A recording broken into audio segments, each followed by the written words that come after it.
जय हिंद। मैं Amit Arya, PCS maker YouTube channel में आप सभी का स्वागत है। तो बिहार का इतिहास ये वीडियो नंबर 2 है, जो कि फुल डिटेल के साथ पढ़ाया जाएगा। टोटली आपको मैं बताऊं तो 30 से 35 वीडियो में आपका बिहार का इतिहास कंप्लीट कर दूंगा, ये मेरा वादा है, ठीक है ना। और यहाँ पे फुल डिटेल के साथ आपको पढ़ाया जाएगा। पहला वीडियो आपने अगर नहीं देखा होगा तो जाइए, डिस्क्रिप्शन बॉक्स में लिंक दे दिया हूँ, उसको पहले देखिए, उसके बाद ये जो दूसरा नंबर सीरीज़ है वो देखिएगा, ठीक है ना। अगर आप यदि 30 से 35 वीडियो को अच्छे से अध्ययन कर लिए, ठीक है ना, तो बीपीएससी के एग्ज़ाम में आपको डेफिनेटली 25 नंबर आपको आ जाएंगे ही आ जाएंगे। बिहार एसआई का यानी कि बिहार दरोगा का तैयारी कर रहे हैं तो वो वीडियो आपके लिए है, ध्यान से समझिए।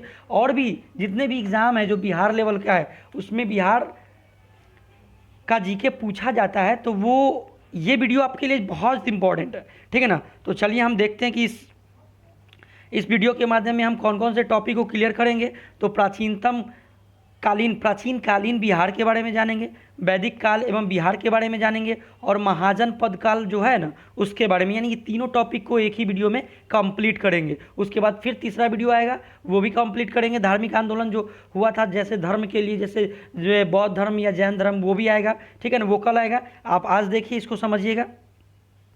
तो चलिए स्टार्ट करते हैं। प्राचीन क्या है, लॉक करते हैं पहले। प्राचीन बिहार, तो प्राचीन कालीन बिहार के बारे में जानते हैं। तो बिहार सदियों तक प्राचीन भारत के गौरवशाली इतिहास का गर्भगृह रहा है। और ऐतिहासिक दृष्टि से अगर कहा जाए तो बिहार प्राचीन भारत का एक समृद्ध एवं वैभवशाली क्षेत्र रहा है। प्रागैतिहासिक काल से ही यह मानव सभ्यता एवं संस्कृति का एक महत्वपूर्ण केंद्र था, जिसका देश के इतिहास और सांस्कृतिक जीवन में निर्णायक भूमिका भी रही है। और कहा जाता है कि बिहार का वर्णन हमारे दो महान ग्रंथों जैसे रामायण महाभारत में किया गया है। एक और मर्यादा पुरुषोत्तम, जिनका नाम है श्री राम, ने बक्सर के निकट गुरुकुल में ऋषि विश्वामित्र से शिक्षा ग्रहण की थी। तो दूसरी ओर बौद्ध धर्म के प्रवर्तक गौतम बुद्ध और जैन धर्म के 24वें तीर्थंकर जो है भगवान महावीर को बिहार की इसी ऐतिहासिक भूमि में ही ज्ञान की प्राप्ति हुई है। तो ये बहुत बेहतरीन पैराग्राफ था, जो कि अगर इंटरव्यू में आपसे क्वेश्चन पूछा जाए कि बिहार जो है रियल में बिहार क्यों नाम पड़ा, क्या कारण रहा, तो ये बात आप बता सकते हैं। और ऐसे भी नॉलेजेबल के लिए बहुत इंपॉर्टेंट पैराग्राफ था। तो चलिए आगे चलते हैं। आगे है प्राचीन बिहार की जानकारी के लिए पुरातात्विक साक्ष्य, साहित्यिक साक्ष्य, यात्रा वृत्तांत एवं अन्य स्रोत भी उपलब्ध देखने को मिलते हैं। प्राचीन शिलालेख जैसे सिक्के, पट्टे, दानपत्र, ताम्रपत्र, राजकाय संबंधित खेती वहियों या दस्तावेज, विदेशी यात्रियों के यात्रा वृत्तांत जो भी है, जो आए हैं विदेश से भी, तो वो जैसे हिनान इस सब के बारे में पढ़े होंगे। उसके बाद हम आगे चलेंगे, उस सब के बारे में चलेंगे। स्मारक इमारतें इत्यादि विशेष महत्वपूर्ण स्रोत है। कहा जाता है कि प्राचीन बिहार के ऐतिहासिक स्रोतों में साहित्यिक स्रोत अत्यंत महत्वपूर्ण है, जो 18वीं सदी ईस्वी पूर्व में रचित शतपथ ब्राह्मण, परवर्ती काल के विभिन्न पुराण जैसे अंगुत्तर निकाय दीर्घकालीन के साथ ही बौद्ध रचनाओं के विनय पिटक, जैन रचनाओं के भगवत सूत्र और कहा जाता है इत्यादि कहा जाता है ग्रंथों से प्राप्त हुए हैं। तो आगे चलते हैं। अगर कालखंड के अनुसार अगर बिहार के इतिहास को बांटा जाए तो इस तरीक़ा से बांट सकते हैं। पहला आपका है पूर्व प्रस्तत युग यानी मध्यवर्ती प्रस्तत युग, नव प्रशस्त्र युग या ताम्र प्रशस्त्र युग, वैदिक युग और महाजन काल। तो हम ये सारी घटनाओं को हम आज एक वीडियो के माध्यम से देख लेंगे। तो पहला हम जानते हैं पूर्व प्रशस्त्र युग के बारे में। तो कहा जाता है 1 लाख ईस्वी पूर्व पहले, अगर कहा जाता है कि आरंभ में प्रशस्त्र युग के अवशेष फाल, कुल्हाड़ी, चाकू, खुरपी रजरप्पा जो हजारीबाग में है, संजय घाटी यानी कि सिंहभूम में मिले हैं। ये साक्ष्य जेठियन यानी कि गया, मुंगेर, नालंदा जिले में उत्खनन क्रम से प्राप्त हुए हैं। तो इतने बातें थी जो आप जान गए होंगे। आगे है मध्य प्रसत्र युग के बारे में जानेंगे, तो ये भी लगभग 40,000 यानी कि 1 लाख से लेकर और 40,000 ईस्वी पूर्व के मध्य माना जाता है। कहा जाता है कि इसके अवशेष बिहार के मुख्यतः मुंगेर जिला में, ठीक है ना, बिहार के कौन सा जिला, मुंगेर जिला से प्राप्त है। इसके साक्ष्य, इसमें साक्ष्य के रूप में छोटे टुकड़ों से बनी नए मतलब वस्तुएं तथा तेज धार और नोक वाले औजार भी इससे प्राप्त हुए हैं इस काल में। अब नव प्रस्तर युग के बारे में जाते हैं, तो ये 2500 से लेकर 1500 ईस्वी पूर्व के काल को माना जाता है। तो इस काल के ऐतिहासिक साक्ष्य के रूप में अगर देखें तो पत्थर के बने सूक्ष्म औजार प्राप्त हुए हैं, हड्डियों के बने सामान भी प्राप्त हुए हैं। इन काल के अवशेष उत्तर बिहार यानी कि चिरांद यानी सारण जिला, ध्यान रखिएगा, और चेचर यानी कि वैशाली जिला, तो यहाँ पे देखने को मिला है। ताम्र प्रशस्ति युग के बारे में जानते हैं, तो वो 1000 से 900 ईस्वी पूर्व माना जाता है। इस काल में पाए गए काले और लाल मृदभांड जानते हैं ना, मिट्टी का बर्तन को बोलते हैं। सामान्य तौर पर यह हड़प्पा सभ्यता की विशेषताएं मानी जाती है। ठीक है, आगे देखते हैं। नेक्स्ट आगे देखते हैं कि बिहार में अगर बात करें तो इस युग में अवशेष जो है बिहार में चिरांद यानी कि सारण, चेचर में वैशाली, सोनपुर गया, ठीक है, मुंगेर, ताराडीह यानी कि बोध गया, धाड़ा कोरोरा जो राजगीर में, समस्तीपुर, सासाराम, भागलपुर आदि में पाए गए हैं। अगर कहा जाता है कि चिरांद और बक्सर के पूर्व उत्तर काले चमकीले मृदभांड भी मिले हैं चिरांद से, ये क्वेश्चन आता है एग्जाम में, ध्यान रखिएगा, और पूछ भी चुका है। इस युग में बिहार सांस्कृतिक रूप से विकसित हुआ था और मानव ने गुफाओं से बाहर आकर कृषि कार्य की शुरुआत और पशु पालने का जो कार्यक्रम प्रारंभ कर दिया था। तो अब चलते हैं वैदिक काल और बिहार के बारे में, तो थोड़ा सा जान लेते हैं। कहा जाता है कि भारत में आर्यों ने सर्वप्रथम सप्त सैंधव प्रवेश को बसाना प्रारंभ किया और उसके बाद इस क्षेत्र में बहने वाली 7 नदियाँ के उल्लेख हमें ऋग्वेद में मिलता है और इसे सप्त सैंधव यानी कि के नाम से भी जाना जाता है। वो सप्त नदी कौन कौन से है, तो पहला सिंधु है, सरस्वती है, सतलज है, ब्यास, रावी, झेलम और चेनाब, ये सब 7 नदी जो है उस 7 नदी को सप्त सैंधव के नाम से भी जाना जाता है। पुराणों के अनुसार मगध का राजवंश बृहदत्छु था, वो प्रारंभ होता है यानी कि से ही प्रारंभ होता है बृहदत्त वंश जो है वो। उसके बाद कहा जाता है ऋग्वेद का अगर बात करें तो ऋग्वेद में मगध के क्षेत्र को कीकट एवं इस क्षेत्र के निवास करने वाले को ब्रात्य कहा गया है। ये बात को ध्यान रखिएगा, संभवतः वो प्राकृतिक भाषा बोलते थे। अगर बात करें तो बिहार के वैदिक संस्कृति का प्रसार मुख्यतः उत्तर वैदिक काल से ही हुआ है। इसी काल से ही अगर बात किया जाए तो बिहार में आर्यकरण का प्रारंभ भी हो गया था, ठीक है ना। हाँ, तो थोड़ा सा वेदों के नाम जानते हैं और उसके उपवेद के भी नाम जानते हैं। तो आपको पता होगा, यदि आप हिंदू धर्म से बिलोंग कर रहे होंगे तो आपको पता होगा कि ओम भूर्भुवस्सुवः जो है यह गायत्री मंत्र, ओम भूर्भुवस्सुवः तत्सवितुर्वरेण्यं भर्गो देवस्य धीमहि धियो यो नः प्रचोदयात्, ये आपको पता होगा कि ये एक प्रकार का गायत्री मंत्र है जो कि कहाँ से मिला है, तो ये ऋग्वेद से लिया गया है। सत्यमेव जयते, ये भी क्वेश्चन एग्जाम में कई बार पूछ चुका है। तो ये मुंडकोपनिषद से लिया गया है। वसुधैव यानी कुंडकम जो है महोपनिषद से लिया गया है। तो ये 3 बात आपको ध्यान रखिएगा। मातृदेवो भव, तो वो भी देखिए तैत्तरीय उपनिषद से लिया गया है। अतिथि देवो भव, जो आप जानते हैं कि जो गेस्ट होते हैं वो भगवान के समान होते हैं, तो ये भी जो है तैत्तरीय उपनिषद से ही लिया गया है। देखिए सर्वभवन्तु सुखी न, ठीक है ना, ये बृहदारण्य उपनिषद से लिया गया है। तमसो माँ ज्योतिष्व, ये भी आपको बृहदारण्य उपनिषद से लिया गया है। तो देखिए ये सारी बातें थी, आपको याद रखना पड़ेगा कम से कम। ऊपर वाला 2 मुंड को उपनिषद से लिया गया था, सो यानी कि ओम भूर्भुवस्सुवः जो गायत्री मंत्र है सो ऋग्वेद से, सत्यमेव जयते मुंड को उपनिषद से, ये बात आप ध्यान रखिएगा। आगे चलते हैं। थोड़ा सा क्या है कि 12 पुराण में कीकट को क्या एक अपवित्र प्रवेश कहा गया है, जबकि वायुपद पुराण में राजगीर, पुनपुन आदि को पवित्र स्थान की श्रेणी में रखा गया है। बात करें तो वायु पुराण में गया क्षेत्र को असुरों का राजा कहा गया है। तो असुरों का राजा किसे कहा गया है? तो वायु पुराण में।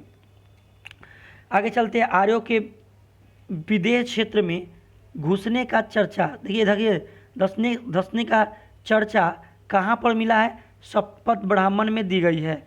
इसमें विदेह माधव द्वारा अपने पुरोहित गौतम राहुलगण के साथ अग्नि का पीछा करते हुए शदानीरा नदी, यानी कि आधुनिक में उसको गंडक के नाम से जानते हैं, तक पहुंचाने का वर्णन भी इसी में दिया गया है। कहा गया है कि यजुर्वेद में सबसे पहले विदेह राज्य का उल्लेख मिलता है। वाल्मीकि रामायण के मलद और करुणा शब्द का उल्लेख बक्सर के लिए किया गया है, जहां तरका राक्षस का वध हुआ है। तो प्राचीन नाम कुछ जान लेते हैं। सतलज नदी का प्राचीन नाम क्या है? तो सद्रुति, यानी कि ब्यास को विपाशा के नाम से जानते हैं, राबी को पड़ोशनी, झेलम को बितिस्ता, चेनाब को आश्कनी, गंडक को शदानीरा या सिंधु को सिंधु, घग्गर को दृश्य दत्ती के नाम से जाना जाता है। अगर बात करें बिहार के वैदिक साहित्य संहिता की, तो विश्व के प्राचीन माने जाने वाले कृति वेद संहिता, यानी कि ऋग्वेद, अथर्ववेद, यजुर्वेद, सामवेद, बिहार के ही उल्लेख मिलता है। समझ रहे हैं ना आप? हाँ, कितना बेहतरीन मतलब बिहार राज्य है, आपको पता होगा। खैर, वेदों की संहिता से रचित ब्राह्मण ग्रंथ जैसे रय, शतपथ या तैत्तिरीय आदि ये सब जो है, इसमें बिंबिसार के पूर्ण घटनाओं को भी ज्ञान इससे मिलता है। अगर पुराण का बात करें तो इसकी ये पुराणों के रचयिता अगर बात करें तो लोहर्ष अथवा इसके पुत्र यानी कि अग्रश्रवा माने जाते हैं। 18 में से अधिक पुराण की रचना 3री-4थी शताब्दी यानी कि गुप्त काल में हुआ है।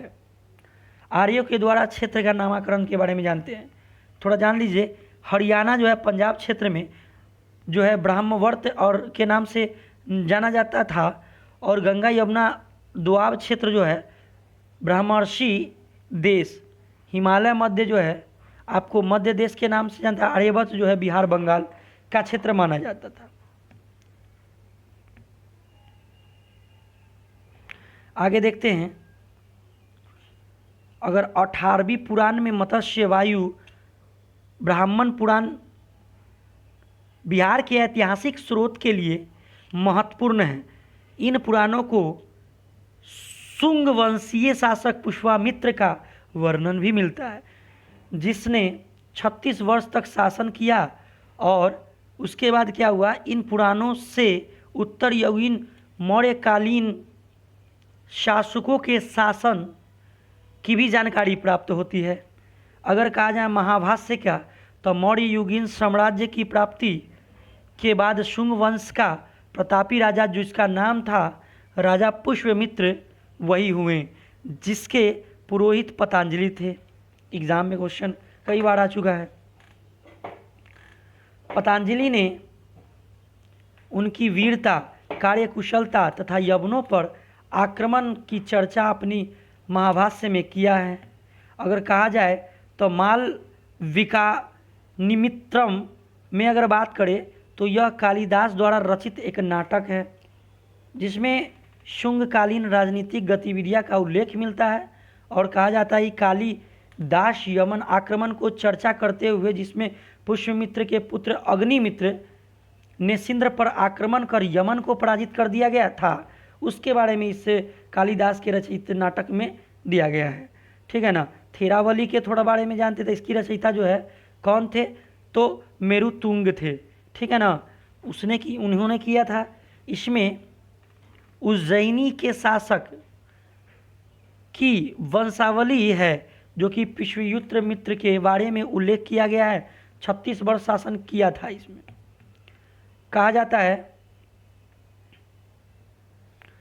जाता है देखिएगा गौर से आगे कि दिव्यादान वदान, ठीक है ना, इसमें एक अनेक राजाओं की कथाएं हैं। इस वैदिक ग्रंथ में पुष्यमित्र को मौर्य वंश का अंतिम शासक माना गया है। अगर कहा जाए पाणिनि जो कि अष्टाध्यायी के लेखक माने जाते हैं, अगर इसकी बात की जाए तो यह 5वीं सदी के पूर्व संस्कृत व्याकरण का एक अपूर्ण ग्रंथ है। ठीक है ना, ये याद रखिएगा, क्वेश्चन एग्जाम में आता है। कौटिल्य के बारे में आप जानते होंगे, चंद्रगुप्त मौर्य आप जानते होंगे ही। तो देखिए कौटिल्य जो थे, चाणक्य जो नाम इनका दूसरा है, ये अर्थशास्त्र के लेखक थे। इस ग्रंथ में कहा जाता है मौर्यकालीन इतिहास और राजनीतिक के महत्वपूर्ण ग्रंथ है ये। ठीक है ना, मनुस्मृति ग्रंथ के अगर बारे में जाने तो ध्यान से समझिएगा। इसके बारे में है तो मनुस्मृति ग्रंथ जो है, समझिएगा ध्यान से कि मनुस्मृति प्राचीन, सबसे प्राचीन और प्रामाणिक ग्रंथ माना जाता है, जिसकी रचना शुंग काल में हुई थी। यह ग्रंथ शुंग काल भारत की राजनीतिक, सामाजिक और धार्मिक दशा को बोध करता है। और कहा जाता है मनुस्मृति के प्रमुख टीकाकार भरूची, मेघतिथि, गोविंद राज तथा कुल्लूक भट्ट हैं। यह टीकाकरण हिंदू साम्राज्य के विविध पक्षों के विषय में जानकारी देता है। तो चलिए महाजन पद के बारे में जानते हैं। मैंने 2 टॉपिक बता दिया, तीसरा टॉपिक है महाजन पद काल के बारे में, तो थोड़ा सा जान लीजिएगा इसके बारे में। बुद्ध के जन्म से पूर्व लगभग 6ठी शताब्दी ईस्वी पूर्व में भारत 16 महाजन पदों में बटा था, जिसका उल्लेख हमें बौद्ध ग्रंथ अंगुत्तर निकाय में मिलता है। भारत के 16 महाजन पद 3 अंग, जैसे 3 में बट गया था, एक अंग, एक मगध, एक बज्जी, जो कि बिहार में ही थे। माना जाता है कि बुद्ध काल में गंगा घाटी में लगभग 10 गणराज थे। कितने थे? 10। और ये अल्पकल्प के बुली और वैशाली के लिच्छवी और मिथिला के विदेश बिहार के अंतर्गत आते हैं। आगे चलते हैं तो चलिए बारीकी से समझते हैं अंग के बारे में। ठीक है ना, लिच्छवी और विदेह के बारे में जानते हैं, जो विद्य कहाँ हैं? बिहार में। तो अंग के बारे में थोड़ा जाने तो पता चला कि अंग राज्य का सर्वप्रथम उल्लेख अथर्ववेद में मिलता है, जो कि भागलपुर, ध्यान से समझिएगा, के समीप स्थित स्थान है। स्थान को हैंसोंग चेनप्पो कहा जाता है। ठीक है ना, कहा भी जाता था। अंग राज्य के कुल 25 राजाओं हुए। पहला आर्य राजा जो है तितुक्षी थे। ठीक है, अंग अगर बात किया जाए, अंग जनपद की राजधानी, तो ये एग्जाम में कईयों बार आ चुका है, चंपापुरी है, इसको ध्यान रखिएगा, जो कि आधुनिक बिहार के भागलपुर मुंगेर में शामिल है। बात कहा जाए कि महाभारत में चर्चित कुंती के पुत्र कर्ण यहाँ का अंतिम आर्य राजा कहा जाते थे। आगे महाभारत युद्ध के पश्चात अंग और मगध राज्य के बीच लगातार संघर्ष होता रहा, और इसी दौरान इस राजा के अंतिम 3 क्रमशः जैसे दधिवाहन, दद्रवर्मन, बृहदत्त थे। तो कहा जाता है कि दधिवाहन के पुत्र चंदना जैन धर्म यानी कि महावीर के प्रति प्रेरित होकर वो क्या किए, जैन धर्म को स्वीकार कर लिए, और प्रथम, जिसको महिला के नाम से हम चंदना को समझेंगे, मगध के राजा बिंबिसार ने अंग राज्य के अंतिम बृहदत्त को क्या किया गया था, इस राजा को मगध साम्राज्य में मिला लिया। अब थोड़ा बज्जी के बारे में जानते हैं। तो बज्जी संघ क्या है? तो देखिए, बुद्धकालीन 10 प्रमुख गणराज, जिसमें बज्जी एक प्रतिष्ठित गणराज था।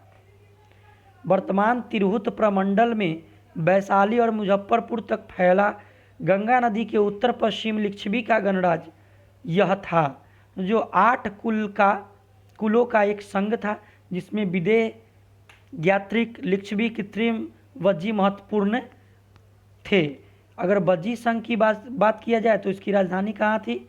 वैशाली थी।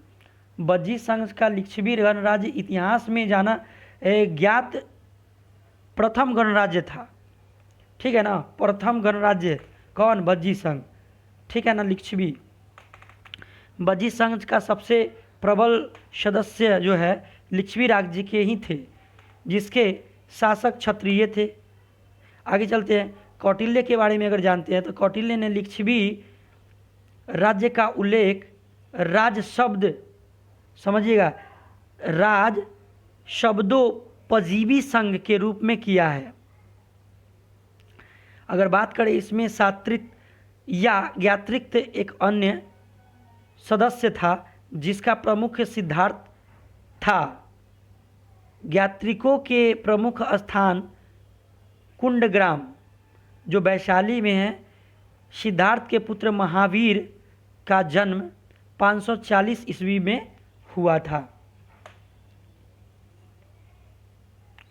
महावीर की माता का नाम त्रिशला था जो लिच्छवी गणराज्य के प्रमुख चेटक की भी बहन थी। ये भी क्वेश्चन आया है।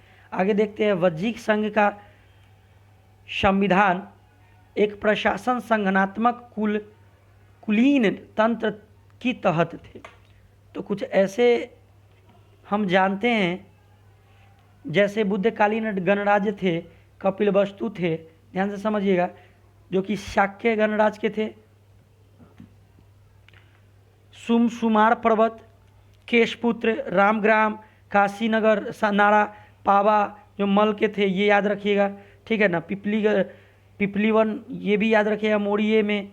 तो वैशाली तो याद ही रखना होगा, लिच्छवी, और मिथिला जो है विदेह, ये 2 9 और 10 भी याद रखिएगा। आगे चलते हैं। अगर बात किया जाए कि राजाओं का सभा संस्था कहलाता है। उसके बाद संस्था में सभी राजाओं के अधिकार समान थे, लेकिन बुजुर्गों के अधिक सम्मान प्राप्त भी था उसमें, यानी रिस्पेक्टफुल था। आगे है। वज्जी संघ के अंतर्गत वैशाली की नगरवधु के पद पर प्रसिद्ध नर्तकी आम्रपाली की नियुक्ति हो गई, जिसका संबंध मगध नरेश बिंबिसार के साथ था। अगर बात करें तो वैशाली के लिच्छवी गणराज्य का, तो बिहार के स्थित प्राचीन गणराज्यों में बुद्धकालीन समय में लिच्छवी गणराज्य जो है सबसे बड़ा तथा शक्तिशाली राज्य में माना जाता है। अगर बात किया जाए दुनिया का, तो दुनिया का पहला गणराज्य वैशाली में लिच्छवी के द्वारा स्थापित हुआ है। और बात करें तो इस गणराज्य की स्थापना सूर्यवंशीय राजा यानी कि इक्ष्वाकु के पुत्र विशाल ने की थी, जो कालांतर में वैशाली के नाम से भी विख्यात हुआ। उसके बाद बात है कि लिच्छवियों ने महात्मा बुद्ध, आगे चलते हैं। देखिए, लिच्छवियों ने महात्मा बुद्ध के निर्माण हेतु महावन के प्रसिद्ध कथागारशाला का निर्माण करवाया। ठीक है ना, महात्मा बुद्ध के निर्माण हेतु, ठीक है ना, लिच्छवियों ने राजधानी जो है आप जानते ही होंगे। हाँ, तो ये आगे देखते हैं। वज्जी संघ के प्रधान राजा चेटक की पुत्री चेलना का विवाह मगध नरेश बिंबिसार से हो गया। ये भी याद रखिएगा, क्वेश्चन आता है। ईस्वी 7वीं सदी में वैशाली के लिच्छवी राजा राजतंत्र से गणतंत्र में परिवर्तन हो गया, और उसके बाद वैशाली राजवंश का प्रथम शासक जो है नमदेदिष्ट था, जबकि अंतिम राजा जो है स्मृति और या प्रमांति था। इस राजवंश में कुल 24 राजा हुए। अगर आम्रपाली का अगर बात किया जाए तो यह वैशाली या लिच्छवी की राज्य नृत्यांगना और एवं परम रूपवर्ती काम कला प्रवीण गणिका थी। इस युग में अगर बात करें तो राजनर्तकी का पद जो है बहुत गौरवपूर्ण एवं सम्मानीय माना जाता था। आम्रपाली या आम्रपाली के सौंदर्य पर मोहित होकर बिंबिसार ने इसे लिच्छवी से जीतकर राजगिरी में ले गया। उसके बाद क्या हुआ, इसके बाद आम्रपाली को महात्मा बुद्ध ने अपने संघ में भिक्षुनी के रूप में प्रवेश किया और उसे आर्य अम्बा कहकर संबोधित भी किया। इसके पहले बौद्ध संघ जो है में प्रवेश करने वाली पहली महिला अगर बात किया जाए तो वो बुद्ध की सौतेली माँ, जिसको प्रजापति गौतमी के नाम से जानते हैं। उसके बाद जीवक का थोड़ा जान लेते हैं, जीवक के बारे में। तो देखिए, जीवक जो है मगध नरेश बिंबिसार का प्रसिद्ध राजवैद्य था, ठीक है ना, माना जाता है। राजवैद्य बुद्ध के अनुयायी भी था। ये जीवक जो है ना बहुत ही बड़े विद्वान थे, राजवैद्य थे, ठीक है ना, यानी कि डॉक्टर एग्जाम्पल में समझिए तो अभी प्रेजेंट में अगर कहा जाए कि इसकी माता का अगर बात किया जाए तो इसकी माता का नाम था सलावती था, जो राजगीर की गणिका थी। ऐसे माना जाता है कि उसने जन्म के बाद सलावती ने उसे घूरे यानी कि कूड़ा पर फेंक दिया था, जिसे बिंबिसार का पुत्र राजकुमार अभय ने उसे उठाकर घर ले आया था। देखिए, समझ रहे हैं ना। उसका लालन पालन के बाद बिंबिसार ने जीवक के तक्षशिला यानी कि कश्मीर में शिक्षा हेतु भेज दिया, जहाँ उसने आयुर्वेद पर विशद अध्ययन किया और बाद में यही जीवक जो है चिकित्सक एवं राजवैद्य बना और राजगिरी के निकट अम्बवन यानी कि अमरुधान में अपना चिकित्सालय खोला, जहाँ महात्मा बुद्ध से उसकी मुलाकात हुई और उसके उनके अनुयायी बन गए। और कहा जाता है कि चिकित्सालय खोला हो गया। चिकित्सकीय प्रवीणता के कारण बिंबिसार ने जीवक को अवंती के रोगग्रस्त यानी राजा जो रोग से बहुत ग्रसित थे प्रद्योत को चिकित्सा हेतु भेजा था। तो ये घटनाएं आपको आज टॉपिक के माध्यम से मैंने पूरा डिटेल पढ़ाया है। कहीं पर थोड़ा मिस्टेक हो जाता है गला का प्रॉब्लम से, तो उसके लिए सॉरी, बट मैं आपके लिए ऐसे ही लेते आऊँगा, हर एक वीडियो लाऊंगा, आपको पूरा कंप्लीट करवाऊंगा। यदि आप PCS मेकर यूट्यूब चैनल को पहली बार देख रहे हैं तो सब्सक्राइब जरूर कीजिएगा, ठीक है ना। और आप टेलीग्राम से जुड़िए, PDF को प्राप्त कीजिए, फ्री में प्राप्त कीजिए, ठीक है। और व्हाट्सएप लिंक भी दे दूंगा, वो भी देख लीजिएगा, वो भी जो रात में क्यूज़ के माध्यम से भी चलता है, ठीक है। तो जय हिंद, जय भारत।